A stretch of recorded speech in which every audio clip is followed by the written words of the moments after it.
Le lendemain de leur conversation dans la cour, David se leva plus tôt que d'habitude. Il semblait déterminé. Depuis plusieurs jours, une idée occupait son esprit.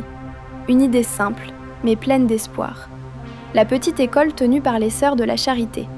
Une institution discrète, installée derrière une vieille chapelle de pierre à quelques rues du centre de la ville. Peu de gens en parlaient, mais ceux qui la connaissaient disaient toujours la même chose. Là-bas, les religieuses donnaient une seconde chance à ceux que la vie avait laissés derrière. David pensait sans cesse à Olga, à ses longues journées de travail, à ses nuits d'études, à sa volonté extraordinaire. Il était convaincu d'une chose, Olga méritait cette chance. Ce dimanche matin, après la messe, David demanda doucement « Olga, viens avec moi ». La jeune fille leva les yeux, surprise. « Où allons-nous » David sourit. « Tu verras ». Ils marchèrent longtemps dans les rues tranquilles de la ville. Le soleil était doux. L'air du matin portait une odeur de fleurs et de pain frais. Finalement, ils arrivèrent devant un petit portail en fer. Derrière le portail se trouvait un jardin paisible. Et au fond du jardin, une petite chapelle entourée d'un bâtiment simple mais bien entretenu. David s'arrêta. « Nous sommes arrivés. » Olga regarda autour d'elle. « C'est une école ?» David hocha la tête. « Oui. » Ils franchirent le portail. Le jardin était calme. Des fleurs poussaient le long d'un petit chemin de pierre. On entendait le chant des oiseaux. Une cloche tinta doucement au loin. Tout semblait paisible, très différent de l'agitation de la ville. Une femme vêtue d'un habit religieux apparut à la porte. Son voile blanc encadrait un visage serein. Elle les observa avec curiosité. « Bonjour mes enfants !» Sa voix était douce. David répondit respectueusement. « Bonjour ma sœur. Que puis-je faire pour vous ?» David respira profondément. « Je voudrais vous parler d'Olga. » La religieuse posa son regard sur la jeune fille.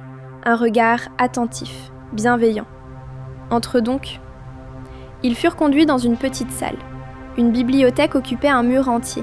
Des livres, soigneusement rangés. Une grande table en bois au centre. La religieuse s'assit.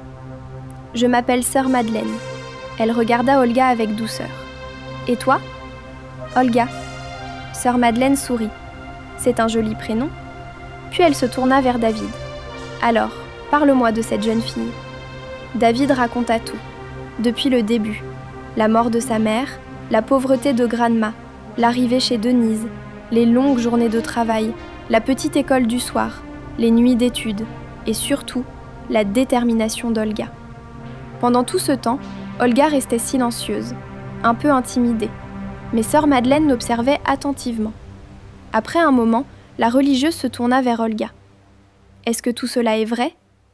Olga hocha doucement la tête. « Oui, ma sœur. » Sœur Madeleine posa une nouvelle question. « Pourquoi veux-tu étudier ?» Olga réfléchit quelques secondes, puis elle répondit simplement « Parce que je veux devenir infirmière. » Le silence remplit la pièce. Sœur Madeleine croisa les mains. « Et pourquoi infirmière ?» Olga se souvint du jour à l'hôpital, de l'infirmière en uniforme blanc, de la douceur dans sa voix. « Parce que je veux aider les gens quand ils souffrent. » Les yeux de Sœur Madeleine brillèrent légèrement. La religieuse se leva. Elle se dirigea vers la fenêtre, puis se retourna. Olga, sa voix était calme. « Notre école accueille des jeunes qui n'ont pas eu la chance d'étudier normalement. » Elle marqua une pause. « Mais nous demandons 3 choses. » Olga écoutait attentivement. La discipline, le courage et la persévérance. Sœur Madeleine regarda David, puis Olga, et elle sourit. « Je crois que tu possèdes déjà ces 3 qualités. » Olga sentit son cœur battre très fort. Mais la religieuse continua. « La classe de rattrapage dure 1 an.